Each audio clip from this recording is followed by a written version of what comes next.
بلوچستان کے شہر نوشکی سے ہمارے گدروشیا پوائنٹ کے نمائندہ ظہور گل جمال دینی کی رپورٹ کے مطابق نوشکی میں کیسکو حکام کے بجلی چوروں اور نادہندگان کے خلاف کریک ڈاؤن جاری ہے۔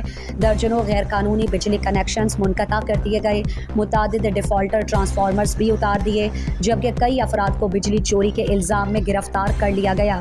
ایکسین کیسکو نوشکی غلام مشتبہ رند، ڈویژنل چیئرمین حاجی عبدالحی بلوچ، لین سپرنٹینڈنٹ علی احمد، عبدالمجید بدل خان، دیگر کیسکو اہلکاران نے پولیس نفری کے ہمراہ کلی افضل اسٹیشن کے نادہندہ کمیونٹی واٹر سپلائی، احمد بخش لہری، کرکٹ گراؤنڈ اور سرکٹ ہاؤس نوشکی کے 3 ٹرانسفارمر اتار دیے۔ اس کے علاوہ نوشکی کے مختلف علاقوں میں سینکڑوں غیر قانونی بجلی کنیکشنز منقطع کر کے متعدد افراد کو گرفتار کر لیا۔ بجلی چوروں نادہندگان کے خلاف گرینڈ آپریشن کرتے ہوئے درجنوں غیر قانونی کنیکشنز منقطع کر دیے۔ بجلی چوری میں ملوث متعدد افراد کو حراست میں لے کر پولیس تھانہ نوشکی میں بند کر دیا گیا۔